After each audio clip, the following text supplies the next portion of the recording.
Okay, hello everybody. Today we're going to make a summary about the main things that we have been learning during this time, okay? This is our English class summary about the unit number one, joy from work, okay? Okay, remember that in English we develop 4 main skills, okay? We have to listen in English, we have to speak in English, we have to read in English, and we have to write in English. So, I have sent you one worksheet for every skill, okay?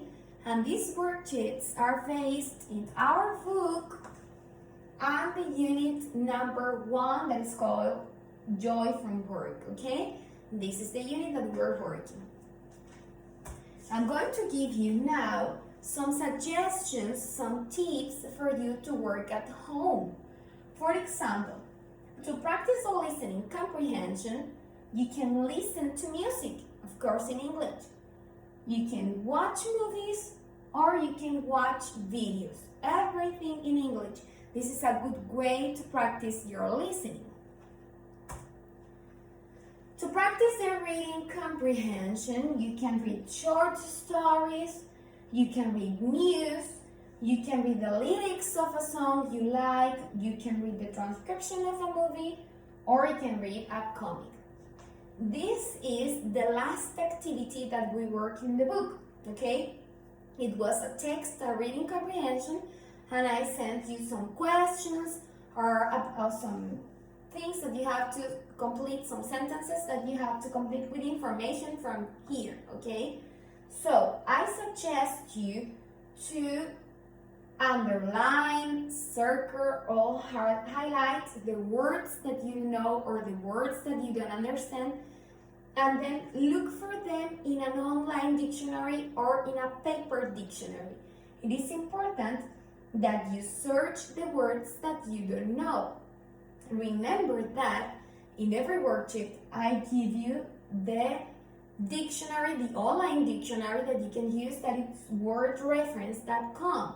It's the same dictionary that we have always worked with, okay? So it's important that you look for the words you don't know.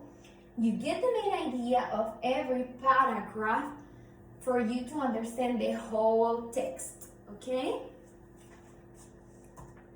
To practice the oral expression, to practice the speaking, you can pronounce different tongue twisters. You can repeat them. Remember that we also have an activity with a tongue twister where you have to record your voice and then send it to me. You can sing in English at home or you can repeat dialogues, but you have to speak in English at home. To practice the writing is a little bit more difficult for you sometimes because you have to write in English. So I suggest you to complete and write following models as we do in the worksheets, okay? We follow models. Also, you can download, just in case you want, you can download an app called Duolingo where you have to write different words. You have to listen sounds, pronounce words, etc. Many things you learn at the same time that you play. Okay, that's just in case you want. And finally, to practice the writing, you can rewrite the vocabulary from your book. Vocabulary words that you see in your book, you can write them in your notebook, okay? That is a good way to practice the writing. But let's go now to the vocabulary that you have to practice. This is the vocabulary words that are in the unit number 1 that you have to practice, okay? We have here the occupations, okay? Different type of jobs.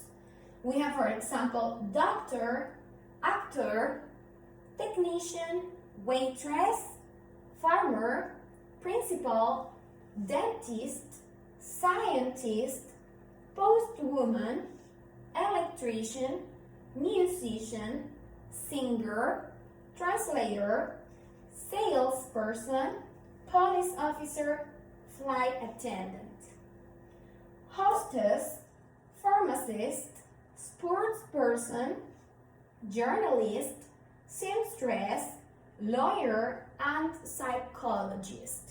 Here we have many occupations. You already look for the meaning of every occupation because we worked on it. But it's important that also you know the pronunciation of every word so you practice it, okay? Some of these are also cognates. Remember the cognates, the words that are similar in Spanish or English. For example, think about one. A cognate could be dentist. Dentist is a cognate. You know what a dentist is? Dentista. It's a very similar word. So you can go and check that before looking for it in dictionary. Also, we have worked with the quantity expressions, okay? To express quantities, we can use too much, a few, a little, a lot of, and many others, okay? So let's see the examples first. Do not put too much information, but make sure you put enough. Always take a few minutes to review the application. Make a little extra effort to write legibly.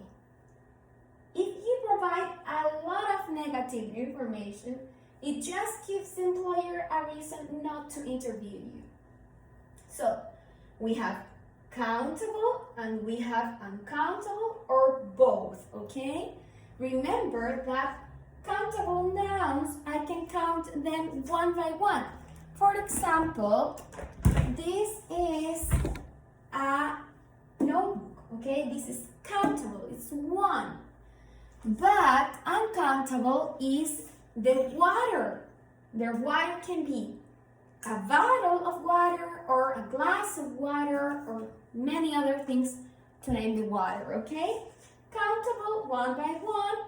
Uncountable, you can count them by one, okay? Too much means demasiado, too much.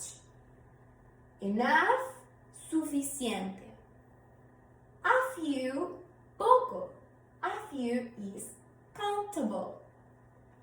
A little is also poco, but this one is uncountable. And a lot of, un montón de, okay? Remember that we have countable and uncountable noun, or we have both, can be countable or uncountable. But it's important that you remember the meaning of the quantity expressions, okay?